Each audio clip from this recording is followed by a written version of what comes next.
It's the end of a year and the beginning of a new era, but also another year. So I thought that I would sit down and share with y'all some of my favorite moments in 2024 in the musical theater sphere, specifically Broadway, because duh. These are just 5 things that I found during this year that I thought was really exciting and really creatively juicy, and things that just make my heart go, it's nice. At number 5, I actually have the Gypsy Revival. So I think that this was so flipping cool that of all the shows to come back to the Majestic Theater after Phantom has been living there, I want to say rent-free, but definitely not. Then it left, and then it came back with Gypsy. But not only just Gypsy, it was Audra McDonald as Mama Rose. I almost said Gypsy, and that would have been really fucking embarrassing. But the fact that it was starring Audra McDonald was just iconic. Iconique.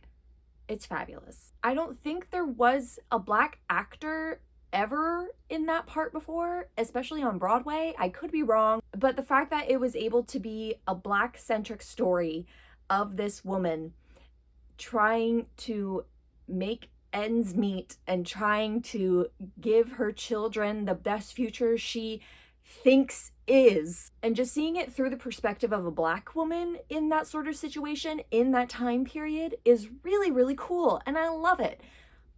I would not be surprised if stupid people are like, me, it's not historically accurate. Well, stop. Just stop. It's theater. I mean, come on. It's Audra McDonald. It's Danny Burstein.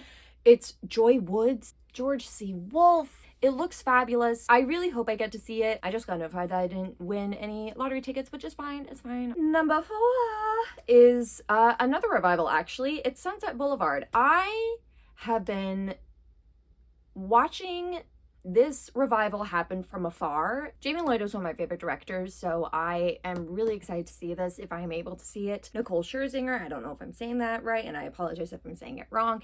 I think she looks immaculate and phenomenal in the role. The guy who plays the male lead opposite her is a huge standout as well. And overall, I've heard really good things from people who have seen it, and I really hope that I get to see it as well. I love how they basically bring in the element of cameras and video and videography into the piece, which is kind of fucking brilliant because yes, it's Sunset Boulevard. And just how it's so minimal and basic, but at the same time very complex and very juicy, and it focuses on the text and it lets the music just fucking soar. I just really hope I get to see it. Number 3 is the Wicked movie. Now, I have not seen the Wicked movie yet. Reasoning is because I want to see it with my mom, and my mom is no longer able to go to a movie theater. So I'm waiting until it is out digitally, which I believe is today, the day that I'm filming this.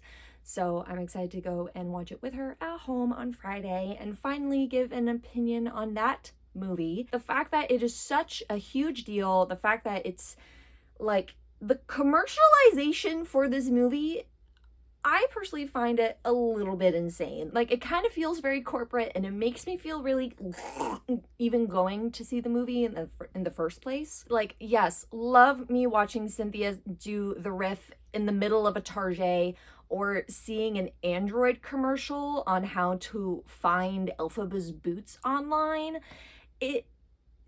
It's really weird, and it's kind of like goes a little bit against of the meaning of the story in the first place. So it's like, I also recently saw that there was an article that came out saying that the movie was going to be banned in 3 to 5 years, which I'm like, ooh, tea. So right now I can't really say anything about the movie. I'm sure it's phenomenal. I know that I will love it. I know I will hysterically cry.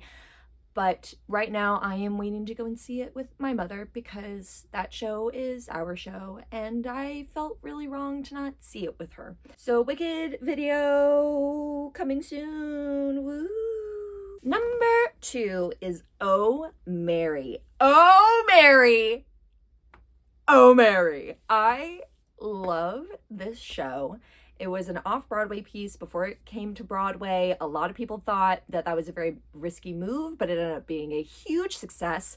I believe it has extended its run twice now. It is such a well Oh my gosh. Cola Scola, I am so sorry if I am mispronouncing your name, but your talent, babe.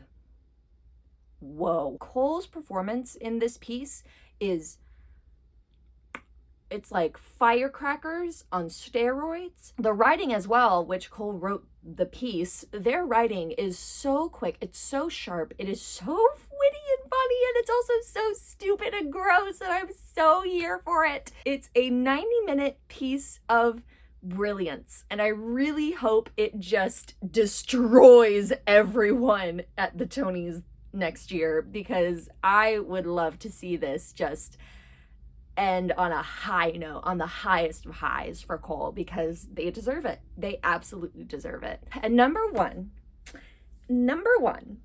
is Aladdin. Now you're probably thinking, Emma, why are you talking about Aladdin? That is so whack. This is very special to me and really cool. My best friend, Julio, who is also now my roommate at the moment, he booked Aladdin. He is currently in Aladdin right now, and he is in the ensemble, and he also understudies the title role. And so when he was able to go on, I got to see him, and it was just like such a full circle beautiful moment, because I knew that he sang Proud of Your Boy at college auditions, and he has been working so hard to make the shift from ensemble to lead man, and it's finally happening, and people are seeing what his talent is and seeing like how good his work ethic is. He is one of the most talented human beings on this planet, and just seeing him in that part, just like, oh, it just made me so giddy, and it just made me so happy for him. He's been on for the role quite a few times since, and just seeing everyone kind of give the feedback of like, wow, and like him even getting like fan mail, and just even like seeing him after the show and signing autographs on kids' playbills and them freaking out that they met Aladdin. It's just like, oh my gosh, it just felt like a really beautiful moment, and I'm just so proud and happy for him, and I'm really excited to see what 2025 have in store for him and his career, because the only way to go is up.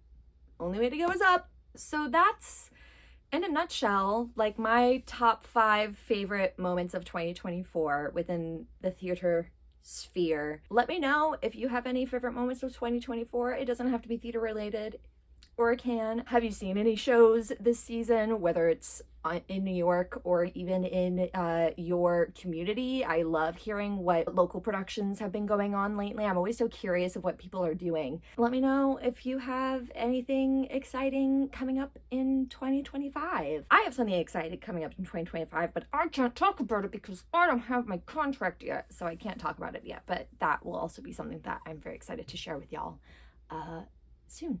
I know that 2024 may have been a mixed bag for some people. It was definitely a mixed bag for me, but I really hope that we all are able to approach 2025 in a way that we're all, keeping ourselves safe and healthy and happy. And with that, may you be happy, may you be healthy, may you be safe and at ease and free from harm. Happy New Year, happy 2025, later days 2024. And I'll see you in the new year.